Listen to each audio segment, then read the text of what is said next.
Bueno, ¿qué tal? Buenos días. Es un gusto, un placer, queridos amigos de Antena Global, Medio Digital. Ya estamos en contacto con el señor economista Rafael Correa Delgado, expresidente de la República del Ecuador. Ya comparte con nosotros, hemos establecido el contacto. Ojalá que tengamos suerte por de los cortes de la comunicación. Bueno, economista Rafael Correa, qué gusto. Para nosotros eso es un placer inmenso, altísimo honor mantener esta charla con usted. Es un gusto. Buenos días. Lo saluda Milton Elías para la gente de Manabí y por supuesto para el país entero. Buenos días. Buenos días, Milton. Muchas gracias por esta oportunidad. Siempre es una alegría poder comunicarme con Manabí, provincia a la que quiero tanto, y con la patria entera, ¿no? Y como tú bien dices, ojalá no se vaya la señal de internet, la comunicación telefónica, porque cada vez que hay una entrevista a mí algo pasa. Así es, así es. Nos ponemos nerviosos, ese tema realmente nos mantiene nerviosos. Economista, bueno, voy a tener que cambiar un poquito el libreto de mi conversación porque se presentaron pues en las últimas horas el tema de los allanamientos, en la coyuntura política nacional, por supuesto. Ahora la pregunta es, economista, ¿qué opina usted? ¿Estos allanamientos son sinceros? ¿Son realmente, buscan justicia? ¿O es un show que se está armando, unos buscando protagonismo político y otros buscando impunidad, economista? Diana Salazar es una corrupta, está ahí para encubrir a Moreno y para perseguirnos a nosotros. Y todo lo que hace no da puntada sin hilo, es preparando su futuro político. Entonces, si ahora mete preso a Bucaram, revise julio 10 del 2017, mandé un tweet en el aeropuerto antes de venir a Bélgica, denuncié el pacto con Bucaram. Lo denunció Glass, por eso lo persiguieron, lo metieron preso y robaron la vicepresidencia. Esto era un secreto a voces. ¿Y por qué tiene los hospitales Bucaram? Que él se fue a mano armada y se los llevó. Se los dio a María Paula Romo, que sale al lado de la fiscal, se los dio Moreno. Entonces sí, esto tiene mucho de show, cálculo político para decir que no fue a los correístas solamente que persiguieron, sino a todos los corruptos, y así van tratando de limpiar la imagen del gobierno y sobre todo de Diana Salazar, que la tienen como ficha electoral. Pero ¿hasta qué punto esto está calando en la colectividad ecuatoriana, economista? Como que la gente ya no come ese tipo de cuento. ¿Cómo percibe usted? Bueno, Diana Salazar no tiene ninguna credibilidad, el gobierno tampoco, Bucaram, pues ni qué hablar, pero le insisto, ¿no? Aquí, o sea, están haciendo una parafernalia, pero la pregunta de fondo es cómo los Bucaram tenían esos hospitales. Y no solo los Bucaram, vaya a ver cómo le repartieron hospitales, Agencia Nacional de Tránsito, Ban Ecuador, asambleístas corruptos de Manabí, todos traicionaron excepto Lexi Lord, y a todos los compraron. O sea, no es que traicionaron diciendo Moreno tiene razón y Correa no. A ver, me da los hospitales de Chones, o me da los espacios deportivos aquí, me da el hospital de Manta, y así compraron las conciencias de los asambleístas. Entonces, esto viene desde arriba, y Diana Salazar no va a investigar eso porque es show. Porque si quisiera investigar, ¿cómo se imagina usted que no haya abierto hasta ahora la cuenta secreta de Moreno? 100-4-10-71-378, Balboa Ban Panamá, ¿no? Que ya reconoció Moreno que existe, pero dijo que era de su hermano. ¿Cómo va a ser de su hermano si se llama INA Investment? Ina, Cristina, Karina y Irina, las tres hijas de Moreno, que vaya con ese idiotez a otro lado. ¿Cómo es posible que de febrero de 2019 se sepa la cuenta secreta? El corrupto es Moreno, siempre lo fue. Imagínense si a mí me hubieran descubierto una cuenta secreta a nombre de mis hijas. Se sabe desde febrero del 2019 y Diana Salazar no ha abierto la cuenta. Entonces que no venga a tratar de lanzar cortina de humo. Diana Salazar es una corrupta, así que muchísimo cuidado con ella. Economista, y en la peor de sus pesadillas imaginó ver a su país retaseado en parcelas. Es como una época cuando nuestro Ecuador era un pilo de haciendas. ¿Usted se imaginó en su peor de sus pesadillas ver a su país de esta forma? Jamás. Estuve revisando ese discurso porque me lo enviaron, no lo tenía. Y ahí lo digo, ¿no? Hay que defender la patria para no volver al pasado. Estoy seguro que vencimos a la oposición en las elecciones del 2 de abril, no estoy seguro si venció la Revolución Ciudadana, ya evidenciando la traición que se estaba cocinando. Denunciaba los casos como Bucaram de reparto, pero decía, hay que defender la patria para que el pasado no vuelva, ¿no? Jamás, ni mis peores pesadillas me imaginé algo así. Esto me tiene, en verdad, destrozada el alma. Para mí, mi país es mi proyecto vital, pero no para ganar las próximas elecciones, para sacarlo de su desarrollo. Llevamos 200 años de su desarrollo. 200 años que no hemos podido superar la pobreza. Empezamos como repúblicas independientes casi al mismo tiempo que Estados Unidos. ¿Cómo puede creer que Estados Unidos sea el país más exitoso en la historia de la humanidad y nosotros sigamos en su desarrollo? Eso es lo que tienen que plantearse los políticos. Y la solución son, entre otras cosas, son políticas a largo plazo, pero esto vienen a destruir todo. Y ni siquiera a reemplazarlo con algo nuevo, mejor. No, a no hacer nada. 3 años han pasado solo borrando los logos de la Revolución Ciudadana y hemos hecho tantas obras que no acaban ni siquiera de borrar los logos, ¿no? Entonces, ni en peores pesadillas usted tiene razón, y yo sí tengo destrozada el alma porque mi país es mi proyecto vital. O sea, yo tengo 3 proyectos vitales: mi país, mi familia y mi Dios. Y mi país me lo han destrozado. Sí. Economista, en el tema de la pandemia, ya que abordamos el tema de la pandemia, porque todo está concatenado, el tema de la pandemia, el tema del reparto, como usted dice, del país como botín entre piratas y el tema también del manejo de la economía. En el tema de la pandemia, economista, usted como expresidente constitucional de la República del Ecuador, ¿cómo debió ser manejado este tema de la pandemia? Le pongo un ejemplo primero representativo para después ir a cosas más técnicas. 16 de abril del 2016, terremoto de casi 8 en la escala Richter, epicentro Pedernales. En pocos segundos, tuvimos más de 600 muertos. ¿A qué fallecido le faltó un entierro digno, le faltó identificación, le faltó un ataúd? Pero ni siquiera pudieron hacer eso con la pandemia. Los muertos en las calles de Guayaquil no los recogían y decían que no eran ataúdes, no habían ataúdes, y que los patricios guayaquileños dieron cartones para que los pobres entierren a sus seres queridos con cartón. Imagínense qué insulto. Eso dio la vuelta al mundo. Yo lo vi aquí en Bélgica. Cuánta indignación y cuánta tristeza daba todo aquello. Pero eso demuestra el grado de incapacidad y de indolencia, porque además, en estado de excepción, usted puede requisar cualquier empresa. Primero que si había ataúdes a nivel nacional, si se preocupaban de reunir ataúdes, pero suponiendo que no existieran ataúdes, que nosotros sí los encontramos más de 600 en pocas horas. Pero en estado de excepción, ustedes pueden requisar las empresas, es como una guerra. Si necesito balas para defender la patria, para que no maten a mis soldados, no es que voy a la fábrica de ollas, oiga, no sea malito, ¿cuánto me cobra si en lugar de producir ollas produce balas? No, usted me produce balas y después veo cómo y cuándo le pago, si es que le pago. Ustedes pudieron ir a una fábrica de muebles y decir, usted me produce ataúd y después vamos a ver cómo arreglamos. No hicieron nada. Que los cadáveres estén en las calles, que a los pobres se les entierre con cartones. O sea, es una indolencia y una negligencia ya criminal, ¿no? Pero bueno, nos ha tomado la peor crisis para mí de la historia del país con el peor gobierno de la historia. Estamos cosechando lo que se sembró 3 años. Por destruir a Correa, protegieron a un inepto traidor. Si alguien es traidor, no tiene principio. Entonces hay un pasito para ser corrupto. También hay mucha maldad, ¿no? Entonces, un tipo malo, corrupto, inepto, ¿no? Desinstitucionalizó, destrozó al Estado, pero lo protegieron, lo cubrieron para destruir a Correa, y sobre todo los grandes medios de comunicación que aquí tienen una responsabilidad histórica. Entonces nos encuentra esta pandemia sin gobierno, con un Estado desmantelado, que con el 7 veces sí se lo repartieron cual botín entre piratas, como usted dijo. Mire quién está en la Corte Constitucional, Consejo Electoral, Consejo de Judicatura, Superintendencia, Fiscalía. O sea, Diana Salazar es inepta. Contraloría y obviamente Asamblea Nacional, y tardo es un mediocre total, tenemos la peor asamblea de la historia del país. Entonces nos encuentra sin gobierno, un Estado hecho pedazos y un sistema de salud destrozado por el neoliberalismo. Dijeron, prohibido olvidar, manavitas queridos, dijeron que hacer hospitales de 500 camas era demagogia. Seguramente por eso todavía no ponen a operar, porque el hospital de especialidades de Puerto Viejo para 500 camas solo tienen funcionando 120. Esto es irresponsable. Dijeron que era suficiente la medicina telemática. Redujeron presupuesto a la salud. Votaron miles de funcionarios de salud, entre ellos médicos, enfermeras, técnicos de salud. Acabaron el convenio con Cuba. 400 médicos cubanos regresaron en diciembre a Cuba, los votaron. Y entre ellos más de 70 epidemiólogos que hubiesen sido tan necesarios en esta epidemia precisamente. Y por último, se habían repartido los hospitales. La fórmula del desastre, para que no tengamos capacidad de reacción. Y además, los hospitales sin equipar, sin respiradores, no es que supieron de la pandemia.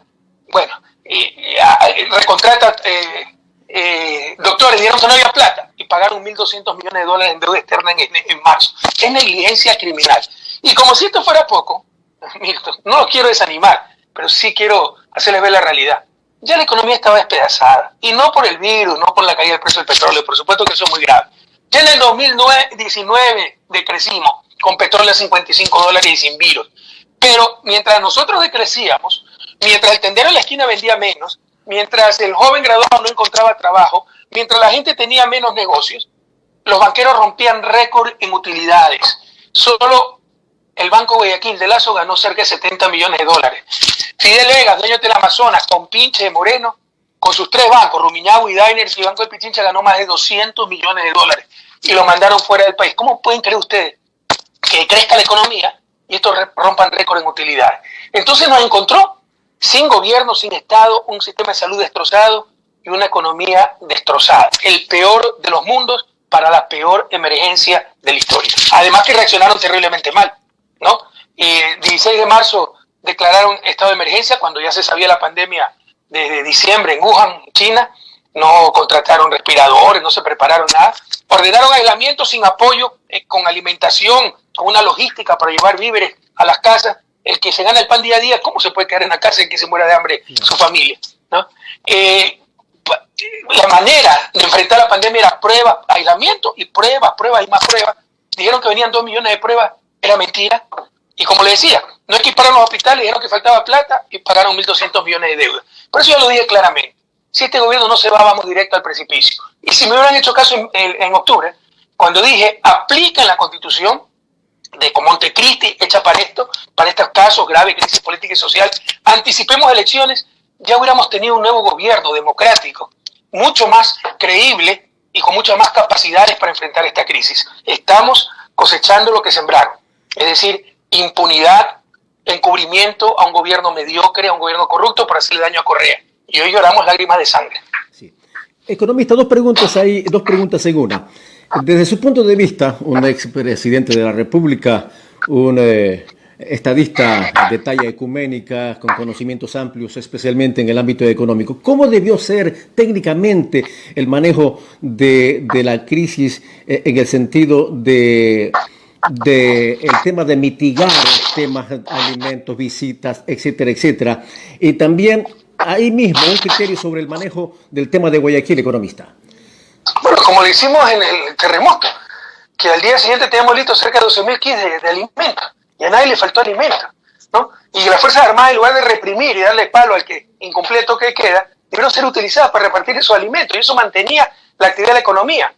¿Y cómo se financiaba? No le han cobrado 20 centavos los más ricos, a los banqueros que rompieron el récord de utilidades, 600 millones de dólares, no le han cobrado 20 centavos, y le pueden capturar los 600 millones, porque en estado de excepción, lea el estado de excepción en la Constitución, se puede anticipar impuestos. ¿Sí? Le puede anticipar impuestos para los próximos 4 o 5 años y capturar todas las utilidades que han tenido. En el 2016 pusimos un impuesto del 0.9% a las fortunas de más de $1 millón. ¿Cuántos ecuatorianos tienen más de $1 millón? Son los más ricos entre los ricos. Aquí no han hecho nada. Solo votar empleos públicos, que es la antítesis de lo que se tiene que hacer, porque la regla de oro es proteger empleo privado y público. Pero el gobierno es el primero en poner el mal ejemplo y votar trabajadores en esta crisis, es decir, votarlo a la miseria, votarlo a una tragedia con su familia, que se mueran de hambre. Es realmente criminal. Reducir salarios, cuando eso va a contraer aún más la economía. Están haciendo exactamente lo contrario de lo que se debe hacer. Nadie dice que no hay problema, como en el 2016. Ahora yo creo que son problemas más graves, ¿no? Pero están actuando totalmente al revés. Por ejemplo, se derrumba el precio del petróleo. La economía es como el cuerpo humano, la liquidez, es la sangre, ¿no? Por un lado entra sangre, pues el precio del petróleo, las importaciones petroleras. Por otro lado salen importaciones, salida de capitales por diferentes motivos. Si dejas entrar sangre, tiene que dejar salir, o si no, te quedas sin sangre en tu cuerpo y te mueres, te falleces, ¿no? Bueno, aquí se está desangrando la economía nacional porque ya no ingresan divisas por el petróleo y no han puesto ni un simple torniquete. No han aumentado un solo arancel, flexibilizaron el impuesto de salida de divisas, no han controlado salida de dólares y la economía se está desangrando. No hay un plan económico. Esa ley de apoyo humanitario son condiciones del Fondo Monetario y lo que han hecho es lograr la flexibilidad laboral aprovechando la crisis que tanto buscaban y que está con el acuerdo del fondo. La liberación de precios de combustible también es parte del acuerdo del fondo, pero me pueden decir, Manavita, si en octubre casi se caen por liberar el precio de los combustibles, porque eso subía el precio de los combustibles, diciendo que necesitaban plata. Ahora que dicen que necesitan plata, liberan el precio de los combustibles, pero ¿para qué se reduzca el precio de los combustibles? Para perder plata. ¿Quién entiende eso? ¿Sabe cuál es el fondo de esto? Que lo importante era liberar el precio de los combustibles para privatizar la distribución e importación de hidrocarburos. Eso es lo que van a hacer. Están aprovechando la crisis también para privatizar y entucarnos el neoliberalismo. Sí. Entonces, créame, no es que considero que tengo respuestas para todo, es una crisis muy severa, pero esta gente está haciendo todo al revés, porque no está enfrentando la crisis, está aprovechando para hacer negocios y para imponernos el neoliberalismo y el acuerdo con el Fondo Monetario Internacional. Un par de temas, economista, sobre el tema de la pandemia y entramos de lleno al tema económico. Usted ha mencionado en algunas entrevistas a nivel internacional sobre... Hay países que han dado ejemplo de manejo, por ejemplo Costa Rica, en donde manejó un epidemiólogo, pero no pues en el caso del Ecuador, que aquí aprovecharon para hacer campaña en media pandemia. Sería importante que nos aclare ese concepto, mi querido economista. Pero creo que tenemos ejemplos también a nivel de Ecuador. Miren la diferencia entre Quito y Guayaquil. Ajá. Porque Quito tuvo la suerte de tener un médico como alcalde. En Guayaquil tuvieron una señora que nunca me ha parecido muy inteligente, ¿no? Y que es fruto del dominio que ha tenido esa ciudad durante décadas, y que dijo que reabrió los espacios públicos, bloqueó el aeropuerto, hizo lo que ha hecho. Y el gobernador, recuerden, dijo que el mayor virus es el miedo, y autorizaron hasta un partido Copa Libertadores. Entonces, eso le demuestra que se pudo manejar de mejor manera las cosas, y no necesariamente siendo médico, ¿no? Pero, o sea, con sentido común. Por ejemplo, en Medellín han manejado muy bien el joven alcalde de Medellín, muy bien la crisis, y no es médico. Entonces, aquí ha habido, como le decía, negligencia criminal. Sí, estamos ante una emergencia planetaria, yo creo la más grave de la humanidad en el último siglo. En el caso de Ecuador creo que la más grave de nuestra historia. Pero el manejo ha sido desastroso. No solo que ha habido incompetencia, ha habido realmente negligencia criminal. Economista, ¿cuán importante hubiese sido, claro, ya le destrozaron el tema de UNASUR, para articular este tipo de pandemias? UNASUR que la acusaron de ser unido, qué sé yo, ideológico, pero no entendieron el concepto de UNASUR. Sería importante que nos amplíe también, economista, ese concepto. Qué buena pregunta, le agradezco muchísimo. Oiga, la integración va más allá de izquierda o de derecha, pero esta gente es tan miope y el corazón tan lleno de odio que ni eso pudo ver y destrozaron el sueño de Bolívar. ¿Cuánta falta nos hace UNASUR en este momento? Pero mire, gracias a Dios, ya la gente tiene cómo comparar. Ya no somos los 90, donde nos entucaron el neoliberalismo y no había con qué comparar. Nos dijeron que era el fin de la historia, con la caída del muro de Berlín decía ya no hay más alternativa.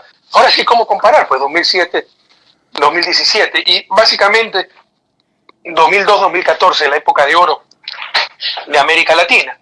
Y vaya a ver la epidemia, no fue pandemia, pero sí epidemia del 2009, la gripe H1N1.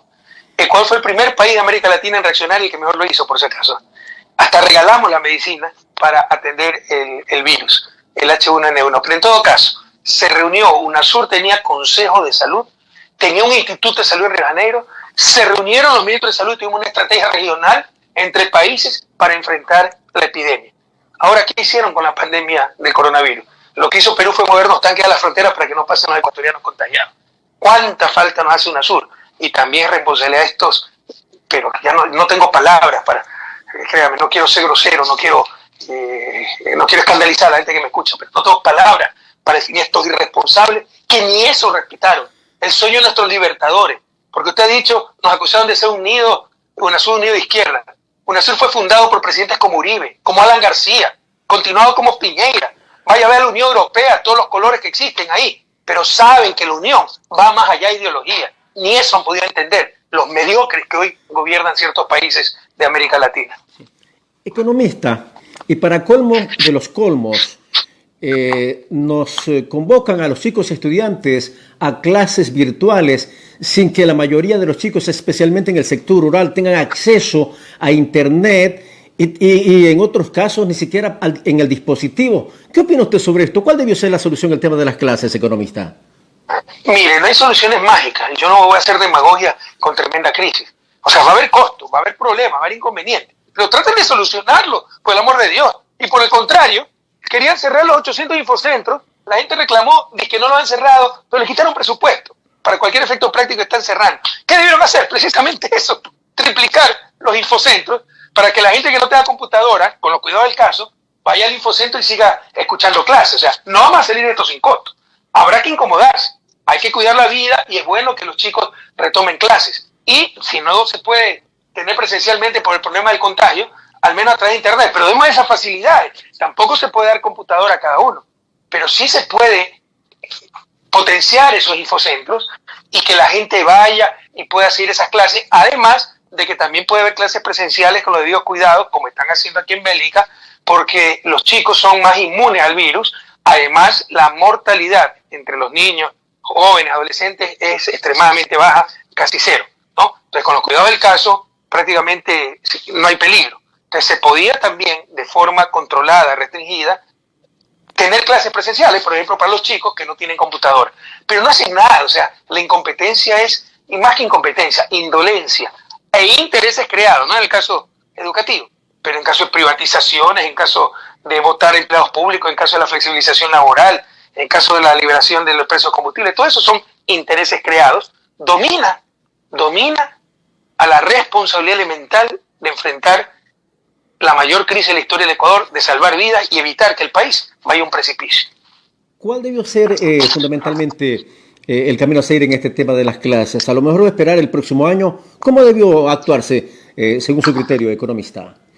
Mire, no estoy en el país, eso debe haber una evaluación técnica. Yo sí creo que mientras más rápido comiencen las clases mejor, sin poner en riesgo la salud de los jóvenes, obviamente, y el control de la pandemia. Por eso hay que tener los indicadores in situ para tomar una decisión al respecto. Pero sí le hace daño a los niños, a los jóvenes, psicológicamente, muchos otros aspectos, ¿no? Por ejemplo, violencia intrafamiliar, quedarse mucho, ¿no? Encerrado en una casa, las mamás se vuelven locas, 3 niños menores de edad todo el día, no pueden trabajar. Entonces sí es conveniente que empiecen las clases lo más rápido posible sin poner en riesgo la salud de los niños ni de la ciudadanía. Pero había que tomar medidas. Si hay clases a distancia, ¿no? Entonces tratar de que todo el mundo tenga acceso a internet y a una computadora que no tiene que ser propia, puede ser un infocentro. Y además, si hay, en vez de 30 alumnos, supóngase 20 tienen computadora, 10 no tienen, bueno, esos 10 adecuadamente alejados, sí pueden ir a clases presenciales dadas por un maestro en la escuela, en el sitio, ¿no? Por si acaso, ese sistema mixto se está aplicando en Europa y particularmente en Bélgica. Muy bien. Vamos a entrar a otro tema económico propiamente dicho. Estamos conversando un diálogo ameno que estamos manteniendo con el economista Rafael Correa Delgado, ex presidente de la República del Ecuador. Yo soy Milton Elías y estamos en el medio digital Antena Global. Antes de pasar al tema de la economía, quiero también recabar brevemente un criterio acerca, usted ha opinado, y es un tema muy, pero muy preocupado en el tema de la comunicación social. ¿Qué le parece, pues, la irrupción de nosotros, los medios digitales? Usted ha dicho que no es suficiente, que falta todavía. Cuéntenos. Sí, es una buena noticia, pero todavía falta mucho, no nos engañemos, el poder de esta prensa hegemónica es muy grande. Muchas veces los medios digitales incluso repiten lo que dicen las noticias de los grandes medios porque no tienen plata para su propio corresponsal, cuestiones así. Y no solo eso, pues no, las élites no son tontas, pues los medios de comunicación son propiedad de las élites. Teleamazonas es propiedad de Fidelega, inconstitucionalmente, pero se hace lo que le da la gana, pero con este gobierno. Y es el instrumento para dominarnos. O sea, mire, lo que usted cree de gente que ni conoce es lo que le dieron los medios de comunicación. Una Yaney Nostroza. Deben seguir a programarse y saber que Yaney Nostroza es empleada de Fidelega. Fidelega es el segundo hombre más rico del país, dueño de Banco de Pichincha, Rumiñahui, Dainer, que ganó más de $200 millones con Moreno y está gobernando con Moreno. Entonces ahí va a procesar, va a saber racionalizar esa información que le están dando y a ser muy escéptico, porque no están dando información, están dando manipulación. Pero en todo caso, estas élites no son tontas, cualquier cosa menos tonta. Ya están incursionando pues también medios digitales ellos. O sea, el propio Fidelega ya ha creado primicia, la historia, yo no sé cuántos medios digitales, ¿no? Entonces hay que tener mucho cuidado, porque nuevamente tenemos la vid y la cizaña, ¿no? La vid y los sarmientos, ¿no? El trigo y la cizaña. Entonces ya mezclan todo, por eso ya lamentablemente a nivel de medios digitales tampoco podemos tener garantía de que nos están diciendo la verdad en todos los casos, porque esa gente que se acostumbró a manipularnos con los medios tradicionales ya está incursionando también en los medios digitales. Ahí se necesita regulación, Milton Elías, no nos engañemos. Y si yo retornara al poder, créanme, haría una reforma constitucional para poner explícitamente que la verdad es un derecho fundamental de todo ecuatoriano, que nadie la puede, no robar, dañar, tocar, porque sin verdad no saldremos adelante y nos mienten todo el tiempo. si nos mienten, si no tenemos información, no hay democracia. La democracia es la opinión pública expresada por medio de elecciones de diferentes maneras. ¿Qué opinión pública vamos a tener si no tenemos información? Entonces, no es que los medios de comunicación en su arrogancia, los medios tradicionales dicen que son los garantes de la democracia, nos han robado la democracia. Entonces, créame, si yo volviera al poder, haría esa reforma constitucional. Para político que miente, se vaya a su casa, pero medio de comunicación que miente, se lo cierre, o al menos rectifique, pero baste que nos roben la verdad. Muy bien. Vamos al tema económico, señor economista. Las dos leyes que se aprobaron, ley humanitaria y esta ley de reordenamiento financiero, usted ha sostenido que no buscan soluciones económicas, lo que buscan es cumplir, ser buenos alumnos, ser obedientes al Fondo Monetario Internacional. Amplíenos ese concepto que usted siempre lo ha esbozado en cada una de sus entrevistas, economista. Es evidente, Milton. Yo soy académico y no me gusta la palabra evidente, porque hay muy pocas cosas evidentes. Bueno, esto es evidente. La segunda ley de ordenamiento de las finanzas públicas ya la presentaron en diciembre y se la negaron. Entonces, ¿cómo me van a decir que es por emergencia? Es parte del programa del Fondo Monetario, ¿no? Y es volver a las políticas de los 90 que nos quebraron en el 99. Políticas que duraron hasta que yo fui ministro de Economía en el 2005 y empecé a desbaratar eso. Por ejemplo, limitar todo gasto público excepto pago de deuda y excepto pago de arbitraje. Es decir, garantizarle la platita al gran capital, pero salud, educación, que se vayan al diablo. Vuelven los contratos de participación petrolera, donde el Estado era un extraño en su propia tierra. Vuelve el Ministerio de Finanzas a manejar todo. Ya no hay plan de desarrollo. Ya no hay Secretaría Nacional de Planificación. Ya no hay objetivos nacionales, no hay política de Estado. Va a ser un Richard Martínez que decía, hay plata, sí, se hace. No hay plata, bueno, se quedaron sin desayuno escolar, sin uniforme, no hay problema, ¿no? Y va a ser que de las prioridades de pagar deudas anticipadamente como hicieron en marzo. Entonces es un desastre y nada tiene que ver con la crisis. Por ejemplo, buscan controlar el déficit fiscal. Perfecto, ¿ya? Pero eso es como en un incendio, en lugar de agarra el cuerpo de bomberos más rápido, ayuda con la manguera a echar agua, ponerse a reflexionar cómo organizamos la directiva del cuerpo de bomberos. No, primero apaga el incendio, ¿ok? De hecho, muchas de las cosas que están en esa ley van a funcionar, las reglas fiscales que están poniendo, que son antitécnicas, en el 2022, ni siquiera es para ahora. O sea, es una trampa, gran trampa. Y la ley de apoyo humanitario, los pocos humanitarios que tenía lo quitaron. Habían aportes de los asalariados y menos aportes del capital, lo cual era escandaloso. Habían aportes por unos 1.600, 1.100 millones de dólares, pero 600 millones era la gente que ganaba un salario y solo 500 millones del capital. Le cobraban a las utilidades de más de $1 millón, 5% de un impuesto, ni siquiera impuesto, crédito tributario. Quiere decir que en los siguientes años no tenían que pagar impuestos. Es decir, no era ni siquiera contribución, era el Estado el que estaba pagando. No sé si me explico. 2020, suponga se ponían 5% de $1 millón, serían $50.000, ¿no? Pero el siguiente año, si yo tenía que pagar $80.000 de impuestos, solo pagaba $30.000, era un crédito tributario. En definitiva, ¿quién pagó? El Estado. Así de tramposa era esa ley. Cuando en verdad debió grandes males, grandes soluciones, decirse, en tremenda crisis nadie me puede declarar utilidad. Y todas las utilidades irán por un plan de contingencia para respaldar a las empresas y al empleo, ¿no? A las empresas que tienen problemas y que han perdido por la crisis. Bueno, como la gente protestó por la contribución de las personas, no de las empresas, no de las utilidades, borraron todo. O sea, a los banqueros no le están cobrando 20 centavos, a los ricos no le están cobrando 2 reales, Manaví, pila. Y dejaron, eso sí, otras cosas monstruosas. La flexibilización laboral. Que se arreglen bilateralmente, empleador y empleado, para, primero eliminan horas extras, el empleador va a decir cuándo te vas de vacaciones, pero además para reducir jornada laboral, reducir salarios, etcétera. Cuando ahí debió existir política pública, orden del gobierno, nadie me toca salario, nadie me toca derechos laborales. Pero obviamente viene la pregunta, ¿no? Y oiga, y el restaurante que cerró 2 meses y tiene que pagar 10 trabajadores, ¿cómo pagas? Venía el plan de contingencia. Por ejemplo, empacadoras, muchas industrias en Manaví, tenía que hacer el gobierno un plan de contingencia, crédito blando o incluso copago directo de la plantilla de trabajadores, pero la regla de oro, que no se pierda un solo puesto de trabajo. ¿Cómo se financiaba ese plan de contingencia? Que cuesta mucho. Por lo que le he dicho, cobrarle a los que más tienen, pero también crédito del Banco Central que lo prohibieron. Y se lo dije en su momento, busquen mis declaraciones. Lo están prohibiendo. Esa plata es del propio gobierno, lo que depositamos en el Banco Central. ¿Para qué lo prohíben? ¿Para mandarlo afuera y ganar intereses de risa.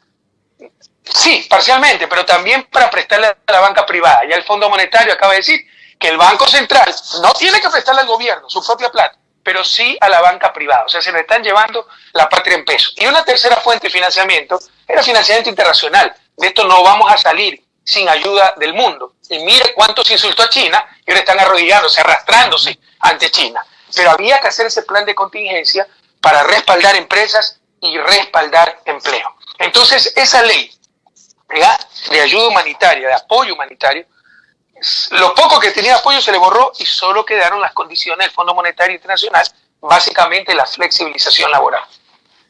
Economista, pero ¿qué está pasando en nuestro país? Usted que nos ve desde el primer mundo, ¿qué está pasando? Es decir, aquí estamos haciendo todo lo contrario en el contexto de la pandemia, economista Rafael Correa, lo contrario de lo que está haciendo, por ejemplo, Francia. Usted ha mencionado Alemania y otros países sumamente conservadores. Sin embargo, nosotros estamos en contravía. ¿Qué está pasando con nosotros, economista? Se llama subdesarrollo. Ya es difícil encontrar elemento humano con dos condiciones, ¿no? Capacidad y voluntad. Porque puede haber gente muy capaz en ciertos sectores banqueros, por ejemplo, bancarios, gente muy preparada, pero solo en función de los negocios de los banqueros, ¿no? Y puede haber gente con muy buena voluntad para buscar el bien común, pero incapaz. Es difícil, no es fácil en un país en vía de desarrollo encontrar gente capaz y con esa visión del bien común, con la voluntad de ayudar a sacar de su desarrollo al país, que ese es el objetivo de todos los ecuatorianos. Yo creo que con nuestro gobierno se logró mucho eso. Siempre nos faltaba elemento humano, pero creo que esencialmente teníamos un gran equipo de gobierno. Estos destrozaron todo. Entonces viene la segunda parte, ¿no? Hay mucha corrupción. La peor corrupción es el peor poder político, no en función del bien común, sino en función de negocios privados. A mí pueden decirme lo que les dé la gana. Mire, yo tengo un doctorado en economía, ¿no? Tonto no soy.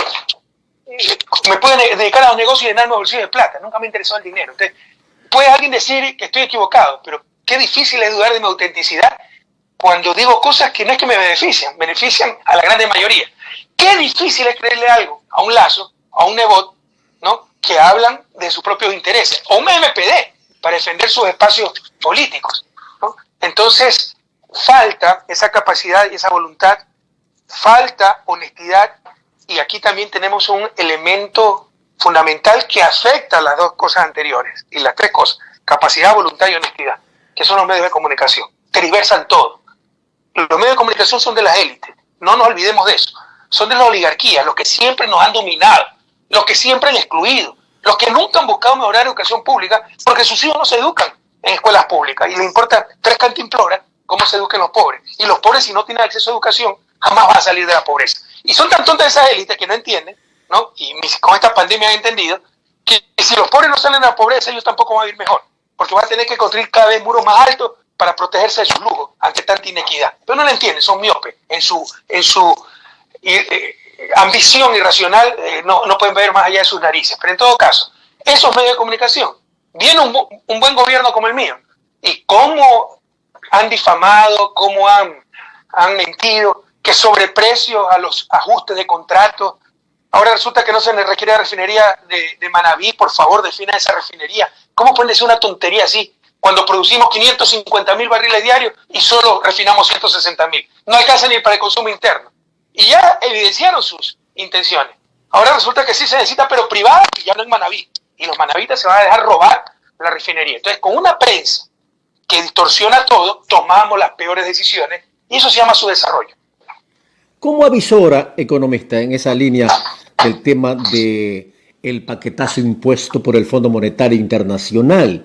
¿Cómo avisora usted, una vez que la gente retorne de la pandemia y vuelva a las calles? Ya hubo un ensayo que me pareció importante. Mucha gente, el 25 de este mes, en el país, fue bastante nutrida la participación, especialmente en Quito y en la ciudad de Guayaquil. Tendremos otro octubre del año pasado. ¿Cómo avisora usted cuando ya salgamos de la pandemia y la gente tenga libertad para ir a las calles? Bueno, yo estoy lejos. Es difícil sentir el descontento, la indignación popular, pero sí creo, ¿no?, de lo que puedo leer, de lo que puedo escuchar, de la información que me llega, que la gente está realmente indignada. Y si este gobierno todavía sigue haciendo la suya por la cuarentena, por el temor, dos clases de temores, el temor a contagiarse y el temor a la brutal represión. Usted en broma, en serio, decía, ojalá no se vaya el internet. Pero eso es lo que pasa, o sea, hay una entrevista mía, amenazan al dueño de la radio de quitarle la frecuencia, cortan el internet, se va la imagen y nos hablan de libertad, ¿no? Es una gran hipocresía lo que se ha vivido. Entonces, pero la gente tiene miedo. O le allanan la casa, le sacan cualquier cosa, que el cuñado del vecino del primo de al frente compró 3 lápices con sobreprecio, entonces le allanamos su casa, y la gente tiene miedo. Ojalá venzan el miedo, porque, mire, yo ya estoy viejo para engañarme y engañar. Con este gobierno vamos al precipicio, no veo ninguna salida con este gobierno, no veo ni capacidad ni voluntad para hacer las cosas bien. Lo dije en octubre hay que aplicar la Constitución, tontos no somos, Milton, Manavita. La Constitución del 2008 es muy buena. Es un régimen presidencialista que yo creo son necesarios para América Latina. Regímenes fuertes, porque se necesita capacidad ejecutiva.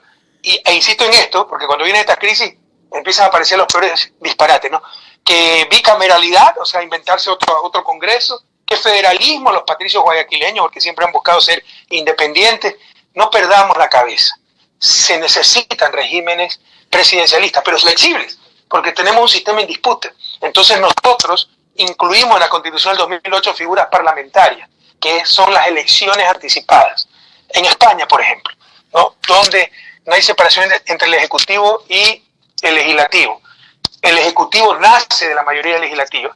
Se pierde la mayoría legislativa y hay que anticipar elecciones, ¿no? Se cae el gobierno y hay que anticipar elecciones. Entonces, para superar las crisis que hayamos tenido, para evitar las trampas como la Fabiola Alarcón y tantas cosas que se han visto, tantos engendros, ¿no?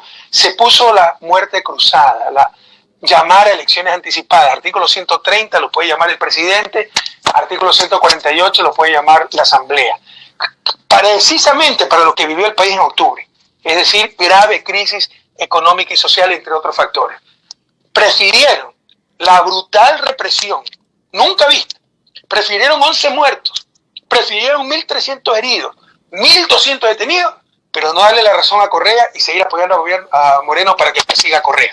Hoy tenemos las consecuencias. Ya tendríamos un nuevo gobierno democrático, fresco, con credibilidad, y la situación sería totalmente distinta. Entonces yo no me engaño, ¿no? Le dio oportunidad a este gobierno. Cuando declaró el estado de emergencia el 16 de marzo, hizo un video. Pese a la persecución criminal de Moreno, hay que apoyarlo. Hay que apoyar el estado de emergencia. Se necesita autoridad, se necesita unidad.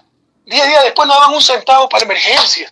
Renuncia a la ministra de Salud diciendo me han impuesto gente sin preparación técnica solo por conveniencia política. Era mentira que traían 2 millones de pruebas. ¿Qué más vamos a esperar para saber que con estos tipos vamos directo al desastre? Entonces, yo no quiero engañarme, ¿no? Ni engañarlos. Si no se va este gobierno, vamos al precipicio. Ojalá tengan atisbos de decencia y ellos mismos renuncien. Pero si no, la gente tiene que protestar. Tiene que resistir, o estos tipos nos acabarán como país. Economista, ¿cómo vislumbra la economía ecuatoriana? Y pues a nivel mundial, por supuesto, estamos nosotros parte del mundo entero, la economía ecuatoriana post-pandemia. Sé que usted tiene no tanto optimismo sobre ese tema, pero en todo caso, escuchamos su criterio. Mire, yo soy optimista por naturaleza, pero también soy realista, soy profesional en esto. La situación es durísima, estamos ante la peor crisis de la historia. Y en lugar de mitigar la crisis, este gobierno la exacerba. No íbamos a salir sin costo, hay una crisis planetaria, pero por ejemplo, América Latina va a decrecer 5.3%. Ecuador calculan que va a decrecer del 8 al 10%. Para ponerlo en perspectiva, ¿ya? El año 99, no sé si usted se acuerda de la terrible crisis, la migración, tanto dolor, decrecimos 4.7%, ahora vamos a decrecer el doble. ¿Se imagina de lo que estamos hablando? El PIB por habitante va a retroceder al del año 2012, es decir, 8 años perdidos para el desarrollo, 8 años. Y esto empieza, va a ser muchos años más y probablemente va a ser la generación perdida para el desarrollo. O sea, los daños van a ser a mediano y largo plazo, pero al menos ya tengamos una luz al final del túnel. Al menos dejemos de caer y empecemos a levantarnos. Ya la caída está hecha, es como la pandemia. Si usted me dice qué hay que hacer, le puedo dar todo un recetario de lo que hay que hacer.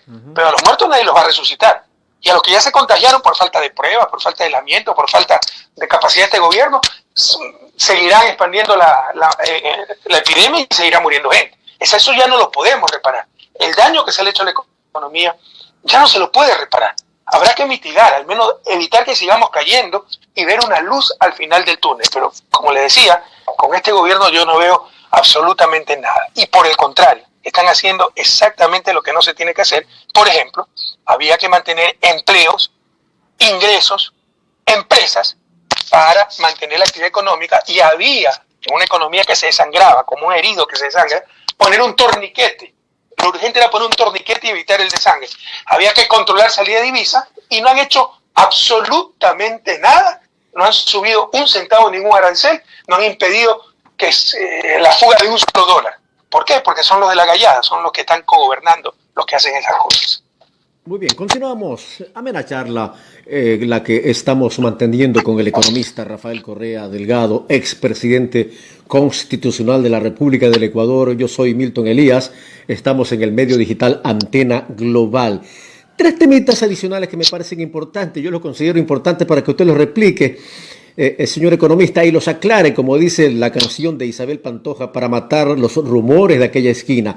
Tema sobre precios. Se acusa al gobierno anterior del tema de los sobreprecios, pese a que usted por enésima ocasión ha explicado esto, pero nunca está de más. Le escuchamos. Tema sobre precios. Le agradezco que diga, porque aquí se miente liberadamente. O sea, usted en la pasión política, en el fragor político, puede decir una exageración.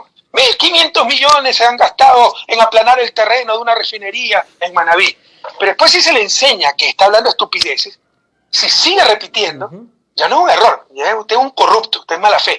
Entonces, por ejemplo, en el caso de Refinería del Pacífico, la preparación del terreno, que es la más grande de la historia, y no es para poner un kiosco, puede verte fritada, es para poner refinería, tubería, reactores, ¿no? Tiene que ser una compactación muy técnica, muy buena, costó 300 millones. El resto es el acueducto Esmeralda, obras de compensación social y sobre todo la ingeniería de detalle y las licencias, que en esta clase de proyectos cuestan un 5% del costo total del proyecto, que son 12.000 millones de dólares. Entonces, licencias, estudios son como 600 millones. Pero vuelven a repetir los 1.500 millones, que además 200 millones en IVA, ¿no? Que es plata del propio Estado, 1.500 millones desperdiciados en un proyecto fallido como la refinería. Pero si no lo han empezado a hacer, por el amor de Dios. O sea, todo es mentir, mentir y mentir. Entonces, como no pueden enrollar las carreteras, como no pueden invisibilizar los puertos, como no pueden esconder las escuelas del milenio, los hospitales, ¿qué dijeron? Todo ha sido corrupción.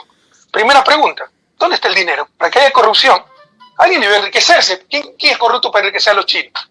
Y los únicos que tienen cuentas escondidas son estos sinvergüenzas, porque los corruptos siempre fueron ellos. Segundo, si todo era corrupción, ¿dónde estaba Moreno? Que era marciano, o era el vicepresidente de la República, o era tonto, o era cómplice, está mintiendo. ¿Ya? Y tercero, ¿cómo entonces quisieron deslegitimar las cosas? Sí, este sobreprecio porque esta escuela se presupuestó en 5 millones y costó 7 millones. Eso no es sobreprecio, sobreprecio es delito. Sobreprecio son las máscaras que costando $3 querían comprar a $12 porque repartieron los hospitales a las mafias y los buscarán asambleístas corruptos. Eso es sobreprecio. No es sobreprecio que diga, vamos a comprar 100 máscaras, cuesta $300 el contrato, $3 cada mascarilla, y después digan, no, necesitamos 150 mascarillas, ya no es $300 el contrato, sino $450. Pero subió de 300 a $450.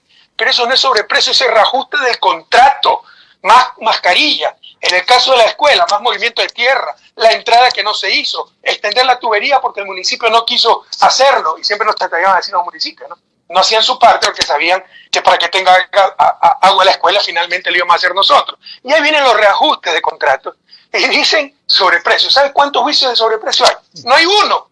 Y cada vez que alguien hable de sobreprecio, pregúntenle. Y si vienen con esas estupideces de que no, es que esto costaba 5, ahora cuesta 7, sáquenle pues como ejemplo el metro de Quito que costaba 2.000 millones y costó 2.800 millones hasta ahora. O sáquenle pues el tranvía de Cuenca que costaba 200, 180 millones y va costando 270, 280 millones. También sobreprecio. Entonces que no hablen tonterías y no se dejen engañar, manavita. Los corruptos siempre fueron ellos, por supuesto. En 10 años de gobierno siempre hay un traidor que se cae en la tentación del dinero, de la codicia, pues que se pudran en la cárcel. Pero los grandes dirigentes de la Revolución Ciudadana, excepto un traidor como Moreno, nos han buscado 3 años por todos lados y jamás van a encontrar nada, porque somos gente honesta. Los ladrones, los corruptos, siempre fueron ellos. Economista, otro de los temas, me parece importante, que usted lo ha explicado mil ocasión, pero sin embargo, como que no quieren entender, o si lo entienden lo replican. Y esto me recuerda a la serie del Guasón. No sé si usted también en su juventud vio al Guasón cuando estaba casi moribundo y tenía una grabadora replicando lo mismo, algo así. Me refiero al tema de que el gobierno anterior no dejó reservas, gastó demasiado y que es una de las causas de que ahora no haya liquidez. Sería importante que por enésima ocasión lo explique, economista. Me acuerdo muy bien del Guasón, por ese caso, y de ese episodio, ¿no? Bueno, en todo caso, ¿a quién le puede creer esto mentiroso? Pues se puede engañar a alguien 3 meses, 6 meses, un año y medio, pero 3 años que todavía le echen la culpa al gobierno anterior. Ya no creen imbéciles. Mire, qué lástima que esta es una entrevista por radio, porque si no le mostraría los gráficos de la Reserva Monetaria, que no es que disminuyó con nosotros, aumentó. Pero no solo eso, pues el que la ha gastado es este gobierno. Nosotros, la Reserva se nutre de los dólares que ingresan. Lo mejor es que ingresen porque vendemos más de lo que compramos. Eso significa somos más ricos, ¿ya? Vendemos más de lo que compramos, como una empresa que vende más de lo que compra para producir, ¿no? Entonces tiene utilidad, acumulamos riqueza. Pero también puede venir un préstamo de 10.000 millones del Fondo Monetario, por ejemplo. Ahí no nos hace ni más ricos ni más pobres. Tengo 10.000 millones de dólares en caja y tengo una deuda de 10.000 millones, pero tengo liquidez y eso se llama reserva, ¿ok? Nosotros, desde el 2006 al 2016, final de nuestro gobierno, la deuda externa aumentó en 15.000 millones de dólares. Pero para sembrar, pues, de obras Manaví, el país entero. En 3 años, este gobierno también ha hecho crecer la deuda externa en 15.000 millones y no ha construido ni un poste alumbrado público.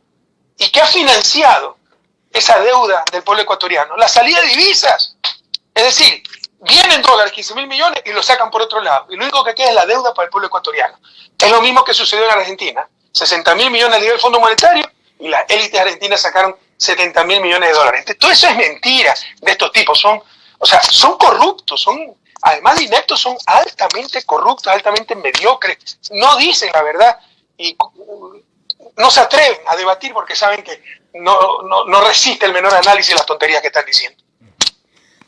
Muy bien, vamos a entrar a temas de la coyuntura electoral. Sé que usted no está entre sus prioridades, pero en todo caso por cultura general y también con el ánimo de informar. Pero no quiero sino también aprovechar para consultarle el tema que aconteció ayer. ¿Cómo ve el tema? Ese gran pacto de este, como yo le llamo, triunvirato que maneja el país, los titiriteros que están detrás del títere en el Ecuador. ¿Se rompe ese pacto? ¿Cómo ve el tema, la pelea entre compadres, entre Teleamazonas, los EGAS, Dalu Bucaram, ahí en la Ecuafútbol, el tema del supuesto atentado, en la campaña contra Dalu Bucaram recientemente de Teleamazonas, y finalmente para intervención de Fiscalía? ¿Acaso ese pacto se está rompiendo, economista? ¿Cómo la ve? Sí, hay contradicciones al interior. Ellos se unieron con un objetivo, destruir a Correa, y no les importó destruir la patria. Lo dijo, busque el video, lo dijo expresamente Guillermo Lasso, ¿no? Por la parte política y eliminar a Correa, postergaron la económica, y aquí están las consecuencias, ¿no? Pero siempre ha habido contradicciones al interior de ellos. Por ejemplo, Lasso no es lo mismo que Nebot. Se disputan los espacios de derecha en Guayaquil sobre todo, y en general en Ecuador. Entonces, ahí se van a dividir. El gobierno quiere guardarse las espaldas, probablemente lanzará un candidato que no va a tener ninguna opción, así sea Sonderhorner, que lo quiere hacer pasar como el chico bueno. Pregúntese qué mérito tuvo para llegar ahí, solo ser de alcurnia, ya basta, esa clase de país, el país de las élites, qué indignación que me da. Pero bueno, en todo caso, y comienzan pues las luchas para eso. Por ejemplo, el momento en que Sonderhorner se vaya al gobierno pateando al perro, se saque ese lastre del gobierno de Moreno. Así que, si es que él tiene más ambiciones que lealtad con Moreno, ¿no? Por ejemplo, si, ¿cómo se llama esta señora? Diana Salazar, quiere ir de vicepresidenta de Nebot, ¿no? Entonces va a empezar a perseguir a los Bucaram, pues, para decir, no, yo no me vendí a Moreno, mire que le ataqué a su socio, pero no está tocando a Nebot y a todos los que han cogobernado y se han repartido la patria. Entonces sí, yo veo que con la cercanía de las elecciones se evidencian nuevamente las fricciones, se evidencian las codicias, las ambiciones, y van a venir estos conflictos. Sí. A propósito de elecciones, economista Rafael Correa Delgado, vamos a tema de elecciones. ¿Es posible una gran coalición nacional progresista. ¿Y quiénes estarían participando en esa gran coalición para enfrentar las próximas elecciones, economista? No es solo posible, es casi imprescindible, pero más allá de progresista. Yo creo que estamos más allá del progresismo, derecha, izquierda. Mira que yo siempre defiendo la ideología, ¿no? Pero la destrucción de la patria es tal que requiere la mayor unidad. O sea, para los patriotas, la gente que siente en su corazón a la patria, o sea, las cosas son evidentes. Mira, yo les pongo un ejemplo. Cocinas de inducción. Un programa de eficiencia energética. Tremendamente exitoso. Somos el país de lejos con mayor cantidad de cocinas de inducción per cápita e incluso superamos a países como Alemania, ¿no? Tenemos cerca de 800.000, pero en el largo plazo era reemplazar todas las cocinas de inducción, las cocinas a gas de los 3 millones de hogares. O sea, se requerirían unas 3 millones de cocinas. Estos tipos pararon el programa porque era programa de Correa y dijeron que era un fracaso el programa. Es decir, usted quedó en equipo de segunda categoría y como no llegó a campeón de Copa Libertadores, solo se quedó en semifinales, ya fue un fracaso. Es un absurdo, total. El trabajo que se ha hecho es extraordinario, pero lo que quiero decir, el mensaje, ¿quién puede estar contra la eficiencia energética? Ese programa dio la vuelta al mundo como ejemplo. El Banco Interamericano de Desarrollo, que lo financiaba, lo ponía como ejemplo el programa de eficiencia energética. La eficiencia energética, en cosas tan evidentes, va más allá de izquierda o derecha, pero también lo destrozaron. Entonces, lo que le quiero decir es que en los momentos actuales, la destrucción de la patria es tal, si quiere algo positivo en medio de tanta tragedia, es que las soluciones van más allá de izquierda y derecha. Se trata de patria, de capacidad y voluntad para servir a la gran mayoría. Así que hay que hacer una gran unidad de recuperación de la patria, el gran frente de la esperanza, como quieran llamarlo, ¿no? Con toda la gente con buena voluntad y que no haya pasado líneas rojas. Porque hay puntos donde no se vuelve. De la traición no se vuelve. Los cómplices deliberados de este gobierno para la destrucción de la patria, que asuman su responsabilidad, que sean con Moreno, pero esa gente no vendrá a ese gran frente. Con todo el resto, a unirnos y a recuperar la patria. ¿Quiénes pueden ser? Me dijo, ¿no? Por ejemplo, Centro Democrático, las juntas parroquiales de Bolívar Armijos, el Frente Nacional del doctor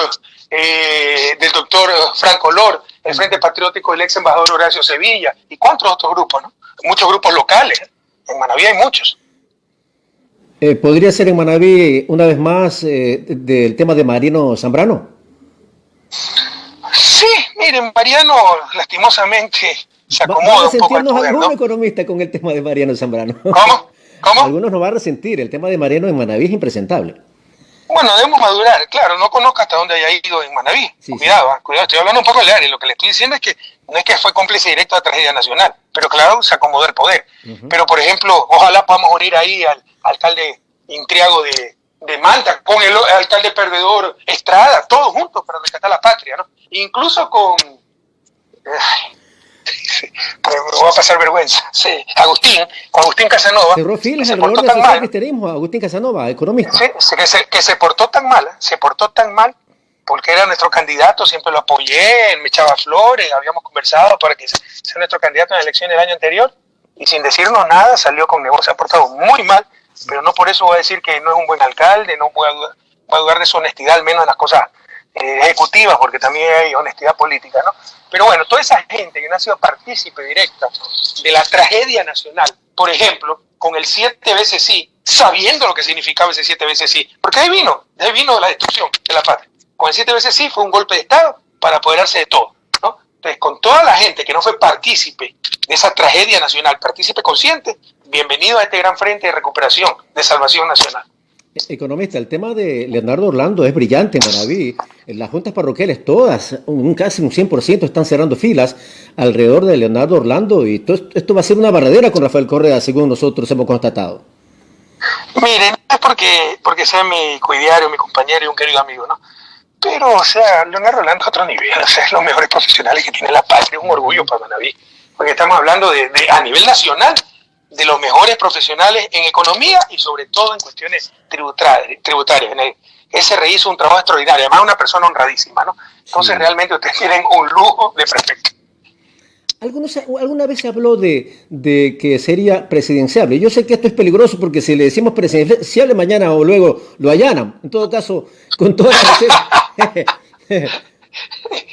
Y le sacan 2 testigos, cooperadores eficaces que dicen que lo vieron llevándose lingotes de oro en barco, y le sacan 3 peritos que ratifican eso, ¿no? Y le sacan un cuaderno, bueno, también un cuaderno. Sí. Mire, yo creo que para el futuro sí, es una de las grandes cuadros que tiene Naví la patria, pero que en este periodo a la gente sí le resiente, ¿no? Si alguien llega como prefecto y da la mitad la responsabilidad que le dieron en las urnas para ponerse de candidato a vicepresidente, presidente. Yo creo que debería esperar un poco más y está haciendo un gran trabajo a nivel de Manaví. Economista, dos nombres, no lo ha nombrado usted. Sí, lo he escuchado en entrevistas. Yo sé que las bases tienen conexión directa con usted, tienen empatía con usted las bases. Leonidas Issa y Jaime Vargas. ¿Cómo están las cuestiones con estos dos elementos? No conozco a ninguno de los dos, pero Jaime Vargas me da muy mala impresión, se lo ve falta de autenticidad, chistosito, jugando con los profundos intereses nacionales, fue el que vendió la protesta. La protesta de octubre se da porque las bases se levantan, no porque la dirigencia de la CONAIE llama levantamiento. La dirigencia es sobrepasada por las bases. De hecho, la dirigencia era cómplice Moreno, tenía ministro, era parte del gobierno. Humberto Cholango era secretario nacional del agua. Pachacuti es parte de la coalición gubernamental en la asamblea. Sigue apoyando al peor gobierno de la historia. Entonces son parte del gobierno porque les dieron las migajas de siempre, ¿no? Les dieron la educación bilingüe, que yo se la quité porque era inconstitucional, porque la politizaron, porque era de la peor calidad, ¿no? Le dieron las escuelitas comunitarias, unidocentes, que con eso controlan las comunidades porque va la hija del dirigente y maneja todo. Todo politiquería sin importarle a los pobres, sin importarle la verdadera educación. Jaime Vargas es uno de los grandes culpables, ¿no? Grandes cómplices. Leonidas Issa, tampoco lo conozco, pero es alguien nuevo. También sé que en las marchas insultaba a los correístas. Bueno, podemos superar esas cosas, pero en todo caso, con la dirigencia de la CONAIE, con esa dirigencia histórica que a los otros sí los conozco, a Lourdes Tibán, a Salvador Quispe, a Yacu Pérez, a Luis Maca, que fue parte del Trujillato, con esa gente ni a misa. O sea, si son los grandes culpables de la tragedia nacional, los grandes cómplices de Moreno, los que vendieron la protesta a su gente, los que no les importó el futuro, les importó solo sus espacios de poder, los que apoyaron a este gobierno pese al acuerdo con el Fondo Monetario, es impresentable. Por si acaso están infiltrados por la CIA, reciben financiamiento externo, es horror, ahí hay corrupción, hay de todo. Estos líderes territoriales nuevos, bueno, frescos, podemos hablar. Nosotros siempre estaremos con el movimiento indígena. Con lo que nunca estaremos es con dirigentes corruptos y entreguistas. Economista, es evidente que la contrarrevolución está en apogeo, manifestado en diferentes contextos, momentos, personajes.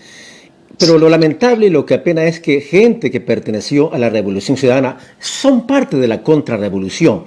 Pregunta de cajón. Bueno, yo sé que usted me va a responder, bueno, no, nadie tiene letreros en la frente, como usted ha dicho, yo soy traicionero. Pero ¿cómo hacer para tener este tipo de cuidado? Hay unas personas que no tienen un sustento ideológico y principios en su revolución y que estaban con la bandera de la hoz y el martillo, pero que en esencia no tenían nada de principio progresista economista. Pregunta para usted, lo escucho. Bueno, yo nunca he estado con la bandera de la hoz y el martillo porque nunca he sido comunista. No me refiero a usted. Y ya, respeto mucho a los comunistas, ¿no? Siempre he tenido la bandera tricolor. Pero mire, hay un principio de vida. O sea, las personas somos los que en las pruebas demostramos ser. Cuando todo iba bien, cuando estábamos en el poder, cuando teníamos 70%, 80% de apoyo popular, todo el mundo era correísta, ¿no? Cuando estos tipos se vienen contra nosotros, ahí vemos quién es quién. Por cobardía, oportunismo, corrupción, se vendieron al mejor postor. De Manaví solo nos quedó la asambleísta Alexis Lor leal en la bloque de Revolución Ciudadana, que ha tenido que soportar persecución, amenazas, de todo. Todo el resto se vendieron por plato de lenteja. Un Rafael Quijije, representante de los damnificados del terremoto. Mire, perdone que le diga estas cosas. Lloraba en mi hombro por la tragedia que tuve en el terremoto y yo ayudándolo a buscar a su ser querido, también destrozar el alma. Y lo ponemos como representante de damnificados y el primero en venderse. Vaya a ver cuántas cosas ha recibido. Vaya a ver cuántas cosas ha recibido Carlos Vera en la parte deportiva. Esta señora de Chone, ¿cómo se llama? Karina Arteaga. Ni hablar de Daniel Mendoza, porque ese ha sido un pito, el tipo recontra mal. Entonces, ojalá Manaví no olvide. Pero ustedes quieren la fórmula mágica para evitar eso del futuro. No existe. No existe, porque nadie tiene marcado una frente corrupto, traidor, oportunista, ¿no? Desleal. Y tiene un buen ejemplo. Eloy Alfaro. Si Eloy Alfaro fue el que impulsa, ¿no? Nomina a Leonidas Plaza Gutiérrez. Leonidas Plaza Gutiérrez se alía con Lizardo García, el banquero que fue su contrincante y al cual venció, y finalmente, después de otro gobierno, Leonidas Plaza, como jefe militar, vence con las armas que había dotado Eloy Alfaro al ejército, sobre todo una ametralladora moderna, vence en Guayaquil, ¿no? a Eloy Alfaro, y luego promete cuidar su vida, se retira a Manabí, me parece, o Esmeralda, y deja las puertas abiertas para que masacren al Faro. Entonces, ahí tiene una gran prueba histórica de cómo no se puede pues, ver, caras vemos, corazones no, y cómo esa gente oportunista es capaz de cualquier cosa, incluso matar al mejor ecuatoriano de todos los tiempos. Economista, el tema que, bueno, la gente lo conoce como bochornos, pero un tema sobornos. Hay un trabajo interesantísimo en YouTube de la doctora Judy López, brillantísimo, que analiza la sentencia. Bueno, no sé si tenga a mano la parte expositiva en donde más parece proclama política. Usted lo ha dicho, esto está interesante. Y la parte del influjo psíquico, esto está pegando fuerte. No sé si lo tenga a la mano, economista. Totalmente a la mano, es la página 384 de la sentencia. Van a creer que estoy inventando. No, página 384. Parece chiste, no, pero habrá algo más adelante. No, esta carilla y media, página 384 y 385, la sustancia de la condena a Rafael Correa. No hay donde perderse. Y empieza así. El procesado Rafael Correa Delgado ejerció sus funciones como presidente constitucional de la República del Ecuador 2007-2017 con un poder total concentrado en sus manos a manera de un autócrata. Esto es controlando las 5 funciones del Estado ecuatoriano: ejecutiva, legislativa, judicial, electoral y transparencia. No estoy hablando del MPD, no es una proclama política. Es la sentencia de tribunales de justicia del Ecuador, ¿se imagina? Pero si esto lo dice Lazo, Nebot, el MPD, y ahora lo repiten los jueces. O sea, aquí ya, solo con esto es nula la sentencia y el juicio, porque muestran falta de imparcialidad de estos jueces. Pero lo peor de todo, ¿cómo es que prueban que yo soy el autor intelectual, se llama ahora autor mediato, de cohechos, de sobornos que nunca han existido, por si acaso? Hayan mezclado todo con mucha mala fe, hasta fondos propios nuestros de la presidencia. Pero dice, pero la prueba evacuada en la audiencia de juicio resultó incontrovertible para determinar que el procesado Rafael Correa Delgado hizo surgir sobre un grupo de personas, específicamente sobre un grupo de funcionarios públicos de su entera confianza, mediante un influjo psíquico, la resolución de realizar el injusto cohecho. ¿Qué están diciendo entonces? Que por medio de mi influjo psíquico no resolvieron mis funcionarios recibir sobornos. Eso es lo que están diciendo. Influjo psíquico. O sea, ya esto es una payasada, ¿no? Verdaderamente una payasada. Pero estamos en una dictadura y dicen 2 más 2 es 5 y nadie puede reclamar. Así es. Economista, ¿qué ha conversado con sus abogados defensores? ¿Los tiempos jurídicos juegan o no? Porque hay expectativa, por supuesto, alrededor de su participación en el país. ¿Qué dicen sus asesores jurídicos? ¿Cómo están los tiempos jurídicos al tema? Ellos, con su formación o deformación jurídica, siempre tienen esperanza de que el derecho prevalezca. Yo ya estoy curtido en esto. Si se atrevieron en plena pandemia, con estado de excepción, con orden de parar todas las audiencias menos la de flagrancia, con 2.000 causas represadas, si se atrevieron a sacar esta sentencia tan cantinflesca, son capaces de cualquier cosa, porque ya con esto, si son capaces de lo más, de lo mucho, son capaces de lo menos. Entonces no tengo yo ninguna esperanza en el sistema de justicia ecuatoriano, aunque, cuidado, puede cambiar radicalmente la situación política y se resuelve la situación jurídica, porque todo es político. Así es. Esto no va a resistir el menor análisis a nivel internacional. Ya se matan de la risa, ya están estudiando esta sentencia a nivel mundial como una cosa cantinflesca, ¿no? Esto será estudiado en el futuro, de las cosas más ridículas que ha habido, pero eso toma tiempo. Entonces, probablemente se salgan con la suya de que no pueda participar en las próximas elecciones. Pero por último, le hago un trato, le propongo un trato. Yo regreso al país, métanme preso, pero me van a inscribir pues, para las elecciones. Verá que no lo van a permitir. Me van a meter preso, no me van a dejar inscribir y probablemente no salga vivo de la cárcel. Economista, en la recta final de nuestra amena charla, no quiero dejar de desaprovechar la oportunidad para pedirle un criterio. Lo que se está viviendo en el tema de Norteamérica es bastante preocupante. El tema, como algunos politólogos hemos visto y escuchado, leído a Atilio Borón y otros politólogos, existe un racismo sistémico. Este asesinato del afro-norteamericano George Floyd, y lo que es más preocupante, llama también al análisis, que ahora no solamente las protestas que llaman por 8 o 9 días están para el tema de pedir justicia, sino que ya comienzan a a sentirse las cacerolas vacías. Significa que va el tema ya, más allá del racismo, va el tema de la crisis social y política que atraviesa Norteamérica. Un amplio concepto sobre eso, economista. Mire, que explotó un cascarón en muchas partes vacío. se lo presentaba como modelo exitoso, como Chile. Chile es el país con más alto ingreso por habitante de América Latina. Y miren las protestas, la insatisfacción, porque ese modelo, ¿no?, de estadísticas maravillosas, macro, escondía grandes inequidades, grandes diferencias, gran exclusión. En Chile dicen que es la Norcorea del neoliberalismo. No, lo que Norcorea es para el comunismo, es Chile para el neoliberalismo. Ahí hasta los ríos tienen propietarios.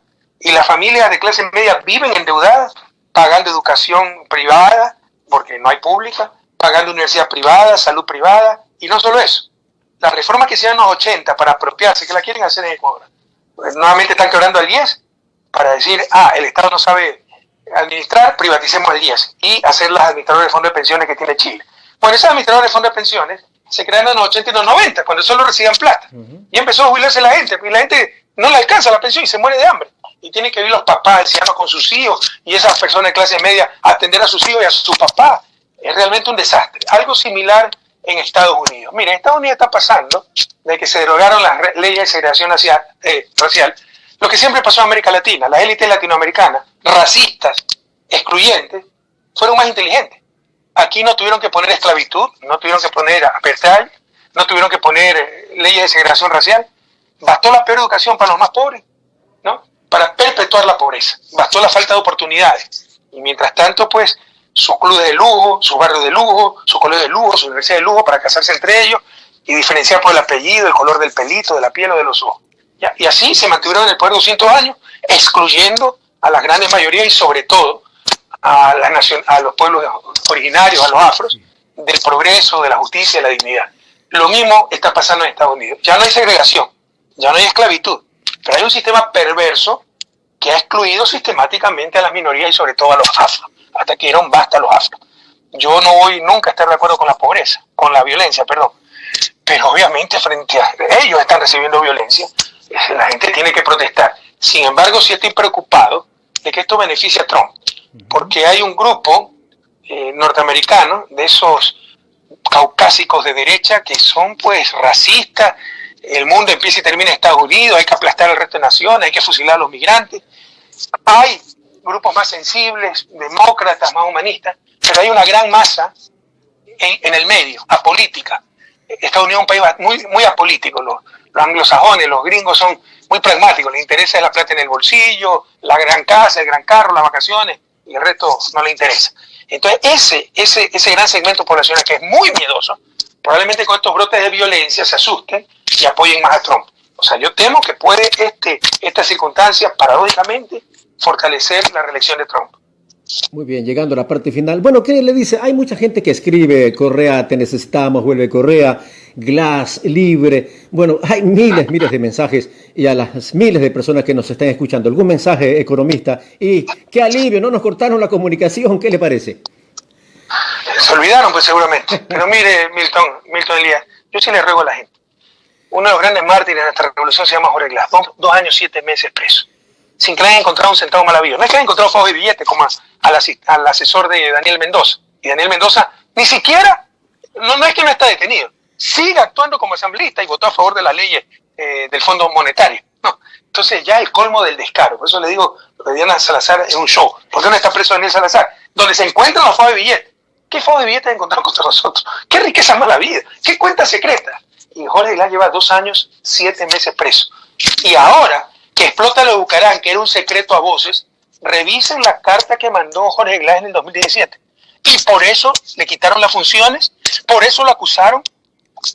Odebrecht, un corrupto, lo acusó y el corrupto no fue acusado. Imagínense la pantomima. Como en el caso Soborno, también ese corrupto se contradijo con lo que había dicho hace 2 años. No, nos acusó y él no está acusado. O sea, ya es demasiado descarado. Pero en todo caso, revisen lo que dijo Jorge Glass 2017. Él denunció los pactos con Bucarán, la entrega de la patria, el reparto. El tiempo le ha dado la razón, pero él está preso. Nunca se olviden del daño que le ha hecho a Jorge Glass, un hombre honesto. Y el daño a su familia, el gran sufrimiento de todos esos seres humanos, menores de edad. Acaba de cumplir 18 años su hijo.